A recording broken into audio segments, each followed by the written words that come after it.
it's the We Talk Game Super Show. I am Wiggly on the...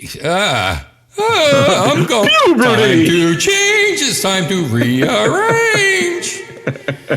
Yeah. On the Discord and the Fluttershy, Kyle Von Kubik. Hey, how's it going? Hey, how's it going? It's going great. Stinky? Nah, Tom Carvel. That's me, Tom Carvel. No, that's not my voice either. I'm Fudgy the Whale in his own chocolate ocean. You assholes want ice cream? Take a tour of one of our fantastic facilities. See where we keep the paper hats. And be sure to pick up a flying saucer on your way out. Compliments of me, Tom Carvel, not Cookie Opus. Yeah, they're a little melty, so hurry up. That's why you could have it, because they're old. The cooler's broken, but I got a guy. He's coming. He's going to fix it soon. I went to this pizza joint, and they had the coolest ice cream cake there. It looked like a bouquet of flowers and stuff. And, oh, yeah? And I was like, okay, so we were done with our dinner. And it was very good. Acum. And it was flu and allergy season. And I said, I want that ice cream, a piece of that ice cream cake. And they were like, wait a minute. It's like 5 years old. We got to throw that away. Okay. Well, they got a thing for gelato and all this other gelato. That reminds me when we were on the road together doing the We Talk Games tour, and you asked for a veggie burger, and they said, oh, we just got to dig it out of the bottom of the freezer. No, man, it was for the poppers. Yeah. Oh, the poppers. You're right. Like it was Arby's. Jalapeno poppers. Yeah. They had the cheese sticks, I think, but they didn't have the jalapeno poppers. And again, well, they did. They just had to scrape them off the bottom of the freezer. They had to put all the meat on the floor. And then, kid had to go inside the freezer itself with an ice pick. Yeah. Chisel it away just like for an you. ice pick to the forehead. And that trip is relevant to today's topic. It is? How because so? On that trip you brought, as you do, many gimmicks and things. And one of the things you brought was the official Nintendo Game Boy Player's Guide, I think it's called. Did I? Is that what happened to that? Yeah, and I was thumbing through that guide on the way to Ottumwa, and I stumbled upon a game that I had a lot of nostalgia for, and that is Jaleco's Fortified Zone. We just talk about Jaleco. We did? Or you did? I did. By myself. You did? Yeah, me and David. Oh. David Bruce Banner. Can't call him Bruce. That's why we call him David here. Now, nostalgia-wise, the reason why... Wait, what are we playing? Fortified Zone? Fortified Zone. The reason why I picked this game is because recently I was asked to recommend a hidden gem. And for whatever reason, I thought Fortified Zone was a hidden gem because I hadn't played it since I was probably like 8. Yeah. Now that I'm older, a little more experienced, I've played a few more games in my lifetime. I find Jaleco to be a bit of a mixed bag. Oh, yeah, definitely. As far as what you're getting, Fortified Zone would be more along the lines of the bad side of that mixed bag, but not a terrible game. Just not what I remembered it being. Well, did you play as Becky or Bonzo? When we talk about Fortified Zone, it sounds like let's talk about Fortified Zone. It sounds like you're going to do something. Now, this is for the Game Boy. Correct. Yeah, Acum. And the Game Boy is a great console for recommending games for because it came out in 1989 and it wasn't really replaced until the Game Boy Color. And I also have that album art, which I did by hand instead of just taking a fucking photo of a Game Boy. I drew you actually goddamn thing in Photoshop. Rendered a Game Boy, yeah. Yeah. So yeah, the Game Boy wasn't really replaced until 1998 with the Game Boy Color, and even the Game Boy Color was more of like a stopgap system. What about the Game Boy Pocket? Game Boy Pocket, I would put it under the same umbrella as the Game Boy. You just had, a slimmer console with a better screen. Fuck it. I like the Game Boy Pocket. That's the one I got. What game I got with it? Tetris. Oh, really? That was your first Game Boy? Yeah, I had the original brick, and for a very long time, I only had 4 games, and Fortified Zone was one of them, which I have to imagine was a KB Toy special, and that's the reason I ended up with it, because I certainly didn't ask for Fortified Zone. That's what I had Super Mario Land, I had Tetris, I had Castlevania, and Fortified Zone. Yeah, that's where I bought mine. when I was working at KB, and then I became a Nintendo representative. But I was at a KB party, and my boss had one, the manager there, who I was probably older than, and might be going back to some sort of KB style place of employment pretty soon, unless more people sign up for aspirationbank.com. Find the link in somewhere. Use my link. You just have a page, right, that you could direct people to with all of your many links. Yeah, like give you Wiggly's little mini kickbacks. Yeah, because like maybe you don't want to, or you can't. That's probably more along the lines. You can't subscribe to Wiggly's Patreon, but there are so many other ways you could support the show, such as that link for the Aspiration Bank, or using the Amazon link. You're a member still of that. Yeah, I get my account, pennies. aren't you? Mm-hmm. Yeah. So the holidays are coming up soon. Oh yeah, that's right. Instead of just going to Amazon.com, why don't you go over onto WigglysWorld.com and click the flea market link. That'll direct you right back to Amazon. You shop through Amazon. It's a matter of typing a different address. It costs you nothing, and you can support Wiggly and his endeavors. And I think it lasts for 24 hours. So anything you order within 24 hours after clicking, you could order, anything within 24 hours, and I get a couple of pennies. Or if your company throws you the credit card to order like toilet paper and paper towels off Amazon, just go on over to WigglysWorld.com. Click that link and make the purchases that way, too. That's what keeps us rolling here. That's keeps the lights on. I buy all the cassette tapes that we record onto. Because what else? The Fortified Zone. Now, you said about the strategy guide. Now, how did that come into play? Well, you brought a bunch of things on the trip with us, and one of the things you brought was this guide, and that guide is very cool because it goes over, I got to imagine, a large portion of the Game Boy library at the time of its printing. Mm-hmm. So it had to be early 90s because this is definitely one of the earlier Game Boy titles. Fortified Zone came out in 1991, and it featured, I believe, either half a walkthrough or a full walkthrough of the game, and that's kind of what the player's guide was. It would show you a little bit of Super Mario Land, it'd show you a little bit of the Zelda. I don't think it even showed Zelda. That might have been afterwards. But I remember it showing Fortified Zone. I was like, dude, Fortified Zone, this is really great. I remember playing this game. It kind of no-sold me a little bit, but it stuck with me because I'm just like, man, I got to go back and play Fortified Zone. So again, when I was asked, like, hey, you got a hidden gem of some sort of retro game for me to play, I was like, yeah, Fortified Zone, that's the one. And then I'm like, I better dig that out and play it and see if I was right. Right. And then I did. Yeah, me too. And mediocre at best. Yeah, I ended up playing Felix the Cat instead. That's a great game. It's a horrible game. Oh, my God. And then the NES game? You don't like the NES game? Well, first I played the Game Boy game, and I was I'm driving around in a tank. This is great. Yeah. I powered up all my stuff. First you get the magic hat, and you're shooting sparklers out your ass, and then you get in this pogo plane, and you're shooting the word bow out the front. Bow. Then you get to turn into a tank, and you hit people with dung beetles. Balls of dung come out of your tank nozzle. So then I thought, okay, well, I'm going to play it on the NES because I remember those going for cheap at the KB, marked down like with the red marker / $9 or something. Yeah. And holy shit, floaty as hell. Same game. Really? Same game, except that you have some pretty cool artwork of the professor and your girlfriend gets stolen, of course, ridiculous. But if you want to do a speed run on that game, that's all you can do. So good. But if you want to try to jump up to something, hey, man, I hope that you packed a sandwich. Fortified Zone. So I played a little bit of Fortified Zone. How's the jumping in that game? So let's talk a little bit about what makes this interesting. Sure. It obviously sounds like you're shooting guns. Oh, yeah, definitely. And there's probably some type of zone that's fortified. Definitely a fortified zone happening in this game. So it's like a maze. Right. You play as one of two mercenaries, Masato or Mizuki, and each has their own qualities. I won't even say benefits. There's not even a strategy between the two. Masato is able to equip the power-ups that you'll find along the game, but cannot jump. No. And Mizuki can jump. I believe she's a little bit quicker. Yeah. But not by much, and she cannot equip any of the guns in the game. Right.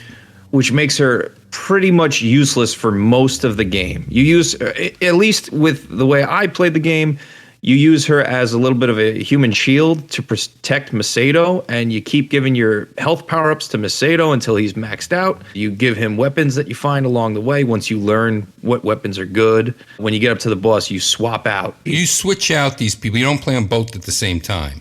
No. It's not like Mario, people hate, Doraemon. Super Mario Brothers 2?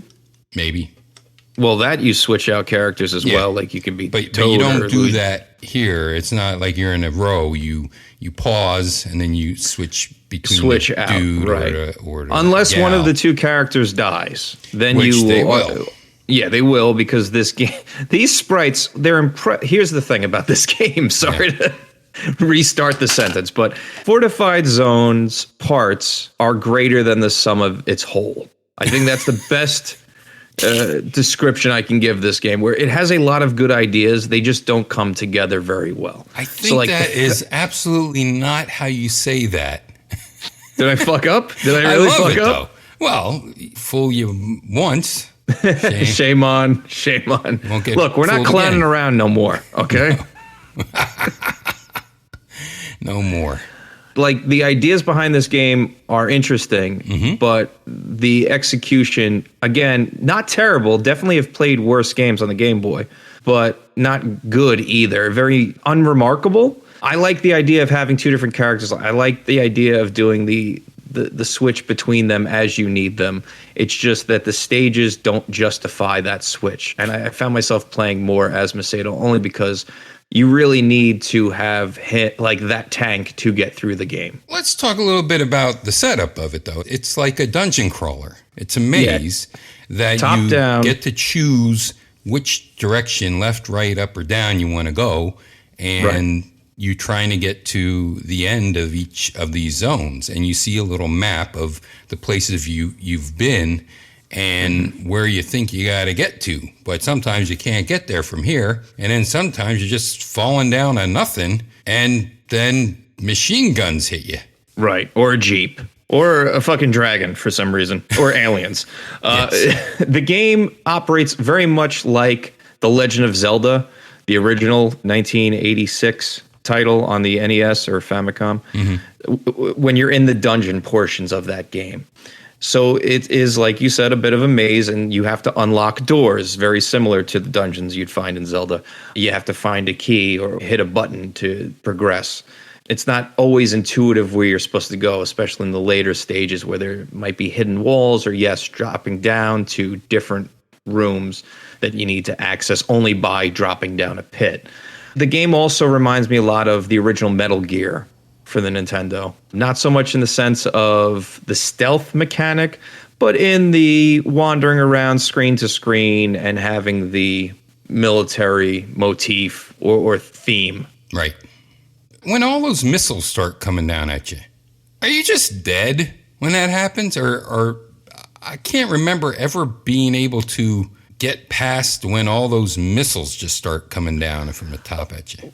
That's the thing I was getting at with the sprites. The sprites are impressive because they're big for the Game Boy, but they also have a huge hitbox. Oh, yeah, they do. And you just take damage constantly. And I feel like the design of the stage and the enemies was either slapdash or just not thought out, where you're just constantly getting hit. And yes, with that particular segment or set piece within the game, where these gigantic missiles are coming down, I could not find a way to navigate. I thought that was a booby trap. That challenge. No, that's just a portion of the game. You have to occasionally beat go that? into rooms where you're trapped in a room, and you have to just deal with whatever it's throwing at you. And Know one of the how I challenges dealt with it? are these I put in missiles. Felix the Cat. That's how I dealt with that. And I got to tell you, Felix Cat made by Hudson, they cut some corners there too. You know, you got to think about Felix Cat. Man, that's going to be awesome. You know, you're going to be able to get your magic bag of tricks and do all this stuff. But instead, what are your magic bag of tricks? It's like a Mario pipe. You go in there and you get a couple, whatever they are, circles with your face on them. Who cares? Yeah. Felix. Felix the Cat definitely has better Fortified music than Fortified Zone. Oh my God. So Felix the Cat music on the Game Boy. Oh my God. Get ready to drill your earballs out. Is it more grating than Fortified Zone's first two stages? I'm pretty sure it's the entire game is the same loop of is it? 2 bars. I'm more familiar with the NES game. Yeah. And I don't remember it being this bad as you're describing it. Floaty as hell. Yeah. Floaty as hell. Just so, I believe you said unremarkable, but I'll say unremarkable for that. And then for some reason I played Mega Man Battle Bulges, for the Capcom arcade. Okay. Yeah, I got distracted into playing that. Oh, that Gotcha. sucks too. So you didn't get very Mega far Man in Fortified Zone is what you're saying. No, I didn't get very far. I fought a couple bosses. That was not fun. It's a hard game, man. It is hard game. Yeah, it is hard because of, again, the size of the sprite. The game is only 4 stages. You start out in a field, then you progress onto the jungle, and it's got all the tropes that you'd expect to see in like Akari Warriors or other types of military-focused games. And then things start to get weird in the 3rd and 4th stage. The 3rd stage is called the Caves, and that's where you start to see mutants or aliens or something. And you also fight a dragon. Yeah, I think that's where I bowed out. Yeah, the dragon actually I found very difficult during my playthrough. And I will admit that I cheated because I just wanted to see the end of the game. Because I definitely didn't. Oh, well, I can when I'm emulating it. Oh. And using the Game Genie codes that were available at the time. Did you have the Game Genie for the Game Boy? Of course. I did not. I didn't have I have a fucking torn up Encyclopedia Britannica that comes with, with all the codes. You stick it in your back pocket, all the pages are turned into pasta. I try to play this on original or semi-original hardware. I don't have my original brick Game Boy anymore, but I do have all the games that I originally had for it among my collection. And my God, I found every other game but Fortified Zone. I don't know where I've got it. I found Kirby's Tilt and Tumble. I found Final Fantasy Adventure. I found the Castlevania game I was talking about. I found Tetris, 6 Golden Coins, the original Mario Land, every Wario Land you could think of. I'm like, where is Fortified Zone? So I just threw up my hands and I said, fine, I'm just going to emulate it. So that's Felix the way I played it. I didn't have Felix the Cat for the Game Boy. Wave Race? No. Oh, Wave Race was kind of stinky too. For how great that came out when they revitalized that franchise, Game Boy, not very good. Yeah, no, I didn't have it for the Game Boy. I got it upstairs. Who cares? Fortified Zone, you're probably going to get to the part where you have to try to jump over some spikes, and then you're going to say, I don't want to play this game anymore. Yeah, that's where Mizuki comes in handy, to jump over those obstacles. But the game doesn't make it so that you need her to do that because most of the spikes will pop in and out of the ground. So you just have to wait.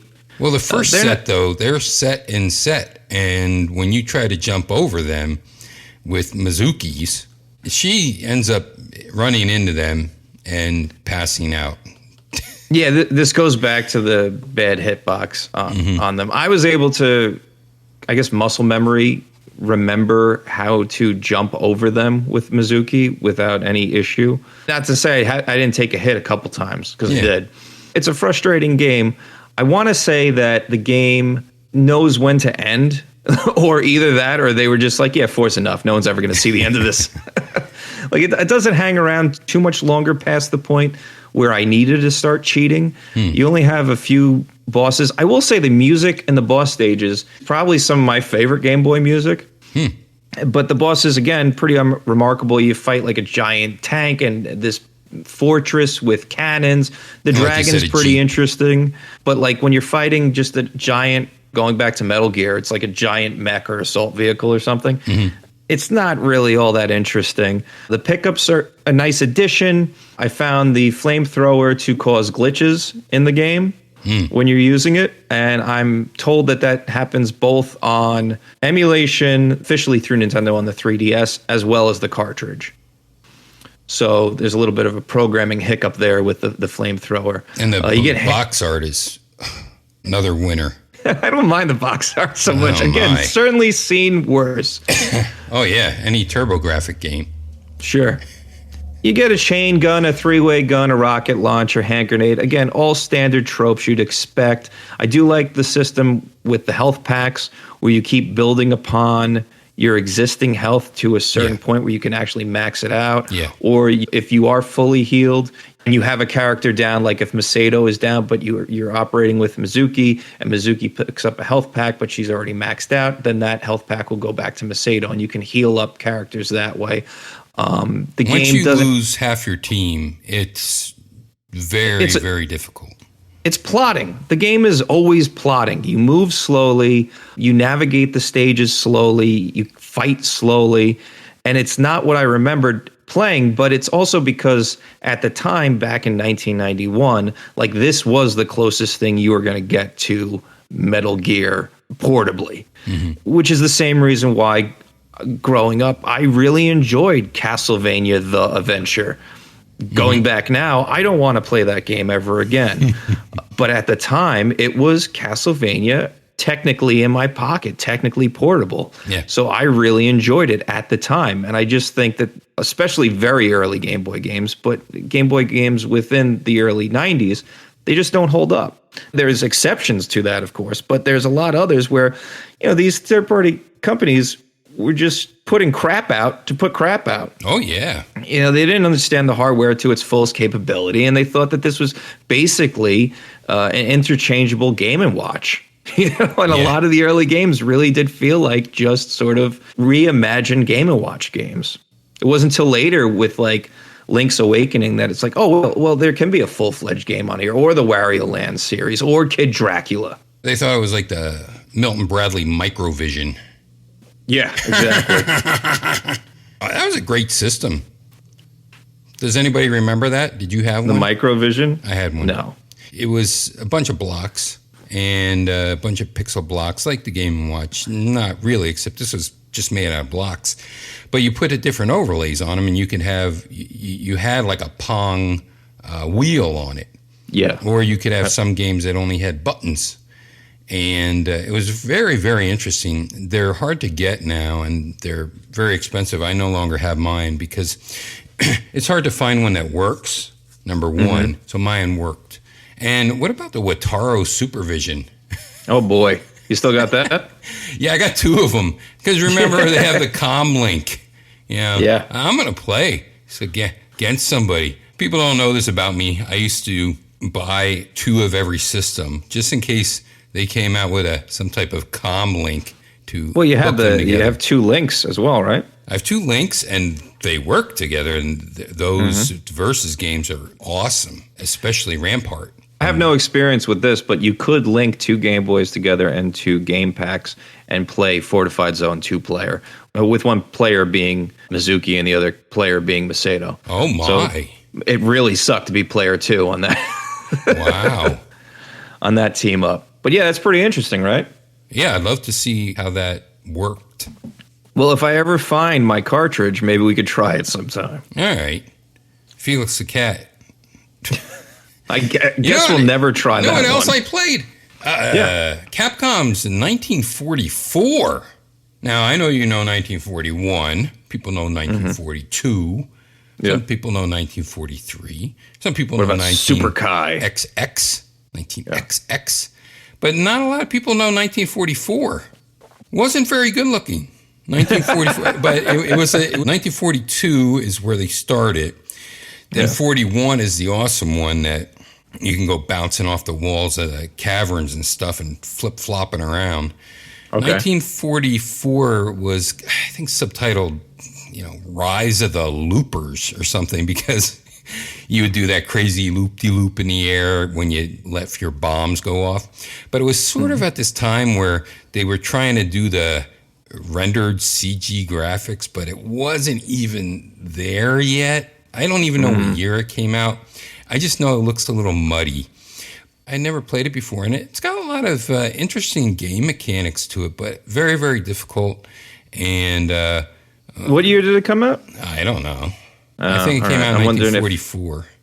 No, it definitely didn't come out then. I'm just wondering if it was like an answer to the Sekio shooters, because I know they kind of use that with the pre-rendered graphics. Well, I still think 1941 is is my favorite. The 19XX, that's more like a Sikyo type of shooter. Gotcha. But 1941 came out on the Super Graphics as well, and so I got to play a lot of that. Oh, I love my Super Graphics. I thought that was just like a hentai machine. No. You're thinking about the PCFX. Yeah, that is what I'm thinking. Super Graphics was one extra chip in TurboGrafx in a PC Engine.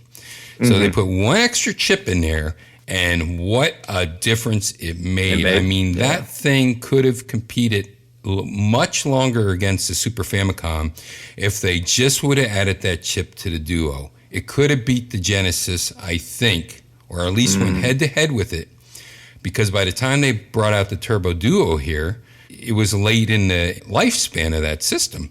Sure. And if they just would have put that extra Super Graphics chips into the Duo, you would have had a whole nother thing going on. Because if you ever played Darius and you blow up one of the end battleships, battlefish ships, you will know that you will have line flicker like crazy. Yeah, sure. Well, this Darius Plus was actually able to be played on the regular PC Engine and also on the Super Graphics. And when you put it in the Super Graphics, when you were blowing up that giant battleship at the end, and the bombs are blowing up all over it, and the giant pixel fish is there, you could fly your ship right through all the explosions and the fish and everybody, and then nothing would break up at all. And the pixels were so bright, it had perfect reproductions of ghouls and ghosts and goblins, or whatever the hell you want to call it, with the wind blowing through the trees and the trees bending over and everything. So it had a couple arcade games. One was 1941, one was Ghosts and Goblins. But the original games like Battle Ace, now unfortunately it couldn't do very nice Space Harrier type of going into the screen things. Right. So Battle Ace wasn't that impressive, but Aldenice, that is a shooter that would still hold up today against any other side-scrolling shooter. And it went side-scrolling and up and down and all around. And that's one game I could not beat, even with the slow-mo of my turbo controller and the turbo fires going full blast. I could not beat that last boss for a dick. But that's a really cool game. And then there was also a really neat game that was based on an anime, I guess. Grand Zot, I think it was called. Not familiar with that. And you could change into 3 different types of tech, robots.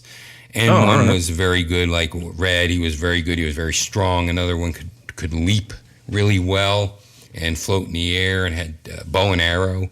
And it was the coolest platformer because the stages went on forever. You could go really high up and really far down in the stages, and there were machine stages with just all this pixel swapping going on, all these palette swaps. Cool. I'll just never forget, and I just got to talk about this because we're done with Fortified Zone. All right. I have a couple more things. Yeah, a couple more things. Okay, right. well, let me just tell you about the first boss. So the first boss comes out, and he's this giant rock dude. And you have to hit him in the face, or you hit him in the nuts. Rockman's got nards! You either hit him in the nuts or you hit him in the face. Okay. Well, either way, the one thing that you hit him in, he comes back later, and he's got a cage around either his face or his nuts, so you can't hit him there anymore. Yeah, and he jumps around. He's giant. I mean, he's like almost the size of the screen as far as what I remember. But that was a really cool game that never came out for anything else in any other form or fashion, and neither did Aldenice, and neither did Battle Ace. But Battle Ace, once again, looks like crap, but there's some really neat things that happen in Battle Ace. Try to picture Afterburner 2 like on the Master System. That's sort of the chunky clunkiness of even what the Super Graphics could do. It just could do it with a lot more colors. So you mentioned 2 games that I actually played recently in their sit-down motion cabinets, being Afterburner and Space Harrier. Awesome. Yeah, Fun Spot up in New Hampshire has both functioning as of right now. They come and go because there's been times that I'm up there that both are out, one's out, and I got lucky and neither had any issue this time. Was the Space Harrier the rocket sled. I don't know what you would call it. Was it the sled you stood on, or did you sit down in it? Oh, you sit. Yeah, there's a sit down. Okay. But the hydraulics were kicking, and it's a lot of fun. It's the only way, in my opinion, to play that game. I enjoy the game in its many different forms, but for me, that is the best way to play that game. Yeah. It just feels great. Yeah. Afterburner, give or take. Like, I like the G-Lock? motion cabinet, but there's something about that Space Harrier cabinet because it's like open on the top. Mm-hmm. It's a lot of fun. But the G-Lock, I think, didn't that go like upside down? I can't even recall right now. I think you might be correct, or at least like a 90-degree angle or something like this. I wish they would get the hang-on where you sat on that. I got to play Prop Cycle, too, on the same trip. Yeah, but I'm talking about hang-on where you sat on I know. I'm just saying paper that mache motorcycle and crotch rocket, and you looked into a 5-inch color screen. Yeah. All right. So what else about Fortified Zone? Real quick, going back to there are elements that are interesting, and it's a shame that these elements weren't implemented earlier with the stage design. There are cool things like there's conveyor belts later on, and there are computer devices that invert your controls. And then later, right. Yeah, and then later will actually alternate how they invert your controls. So when you first are introduced to these things, up is down and left is right. Jesus, I must have gotten far in this game. It's only 4 stages long, so you probably got through 3/4 of the the game. I didn't realize how far I got. Yeah, but later on, those same computers now will change on the fly, and instead of down being up, down will be right. So you got to get rid of those things right away. But these are cool little elements that I wish were introduced earlier, because the first 2 stages, again, very plotting and very boring to go back to and play. It just doesn't hold up. However, evidently, Jaleco believed in this franchise because it has 2 sequels. Akari no Yusei 2, which looks to be more of the same, maybe a little better. I don't have any experience with playing the game. It was a Japanese-only release, and I'm hoping maybe you have some familiarity with the other sequel, Operation Logic Bomb, which came out for the Super Nintendo. Oh, I don't. I thought there was a Fortified Zone 2 for some reason. I don't know why I thought that, but I guess there wasn't. Well, that was Akari no Yusei 2. Right, but they didn't come out with that in America, right?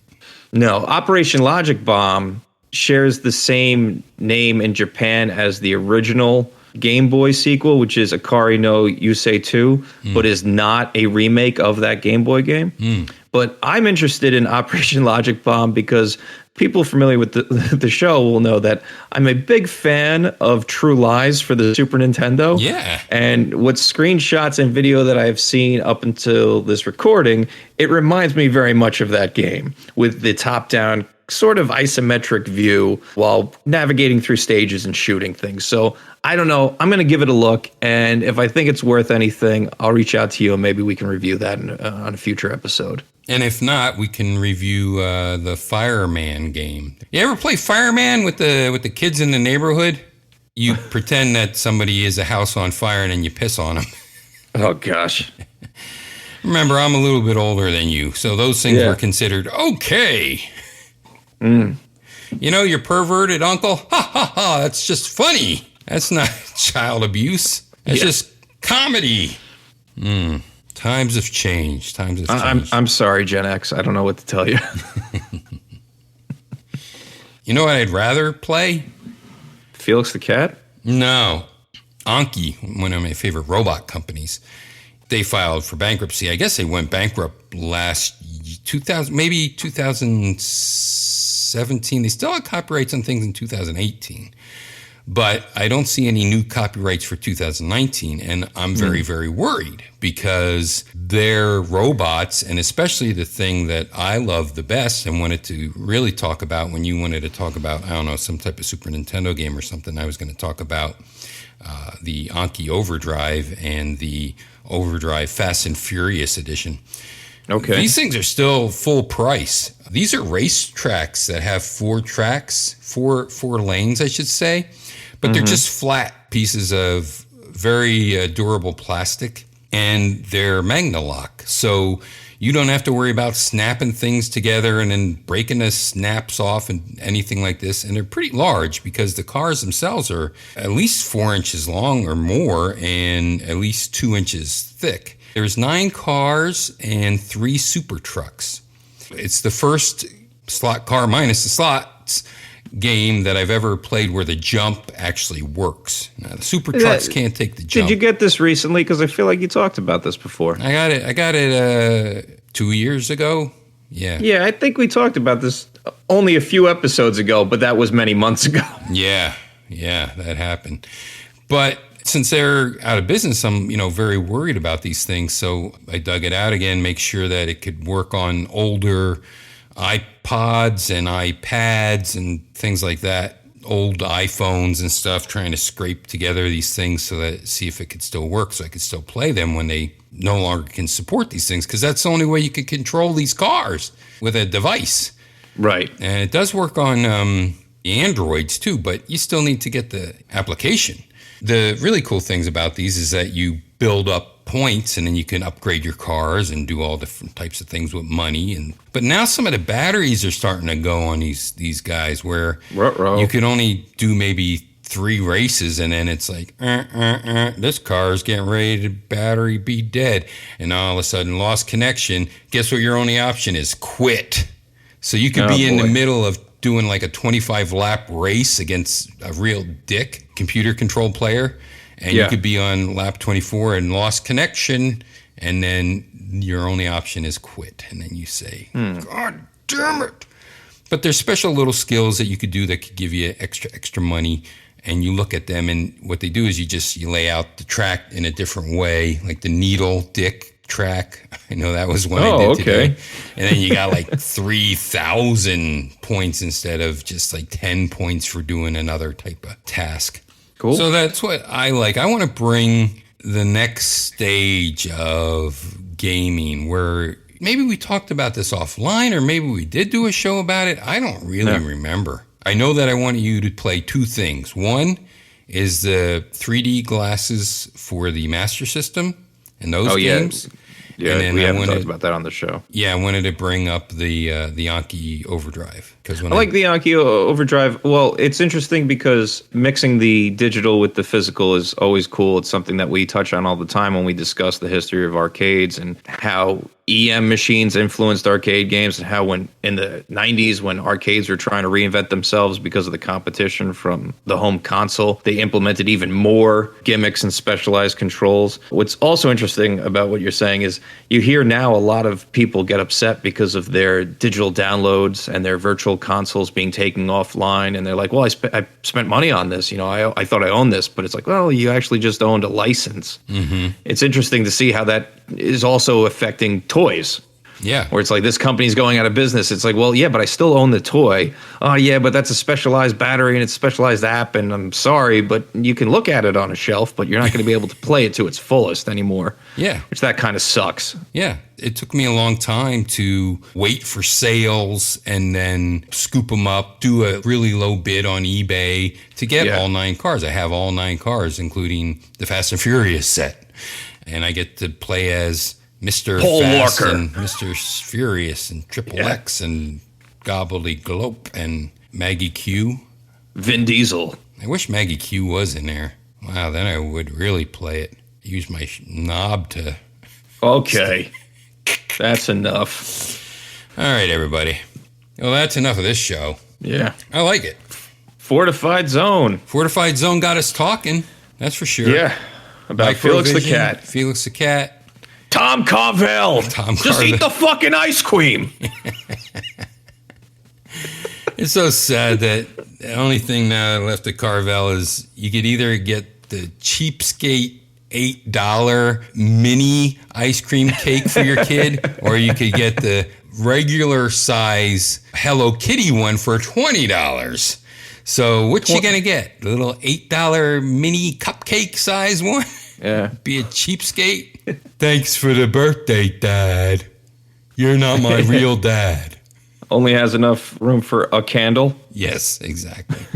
or $20 for the license of Hello Kitty. But then I think they do have a sheet cake too. I think that they have a sheet. Yeah, they That's do. probably They like have some generic $40 stuff or something. Yep. Yeah, it's expensive. I don't think you can get the UFOs anymore. You used to get the UFOs? Mint. Yeah, you used to get the mint. Chocolate, vanilla, and mint. Really? Yeah. Are you talking about flying saucers? Yeah. Yeah, you can still get those. Oh, you can? Oh, of course. What are they called? UFOs? They're just UFOs? called flying saucers. Are they The called name Dr. is stamped Zeus? on the cookie. Are they called Dr. Zeus? They're not called that. Well, did you know that UFO is really pronounced UFO? I didn't. And did you know that Dr. Seuss is really pronounced Dr. Zeus? X means no in Japan. That's actually true, though. Circle. Circle means spread needle. Big Daddy V. It's even better now as boobs have boobs. You might have found that Easter egg on our last episode of We Talk Games. Hey, that's it, right? Goodbye. I hope that you like us. Great to talk to you again, Kyle. I'm glad that you're back from your trip to Fun Zone. What's it called? Fun Spot? Fun Spot. Family Fun Center. And Its tell name is everybody redundant. the good news. What's the good news? When you walked into Fun Spot. Well, you didn't see. Oh, all the Twin Galaxy stuff and the Billy Mitchell shrine has been removed. Oh. There is no reference to any of them. What about the guy that sleeps under a Christmas tree at Spiders? He's been long forgotten at this point. Well, Because see- unlike Billy Mitchell, I don't even know if he's a competent game player. Well, in Dragster, you got to start in second gear. That's what the computer did wrong. Yeah, you got to pop the clutch. Pop the clutch and then right in a have second. Ben Heckendorn look at you like, what the fuck are you saying right now? I don't know if you watched that video. You remember Ben Heck, former guest on this show? yeah. Well, he did a whole computer analysis trying to prove that Todd Rogers could obtain the score that he said, or the time that he said he could obtain. In Dragster. Yeah, in Dragster. And a computer playing the game perfectly couldn't. Right. And Todd Rogers' explanation was because the computer wasn't popping the clutch at the right time. Exactly. You got to start in second gear. Yeah. Pop the clutch. Speaking of Atari, instead of playing Fortified Zone, I almost played Dragonfire for the Atari 2600. Oh boy. I was getting ready to get that out. The good old Activision stuff. What game am I? Every Atari game. That's right.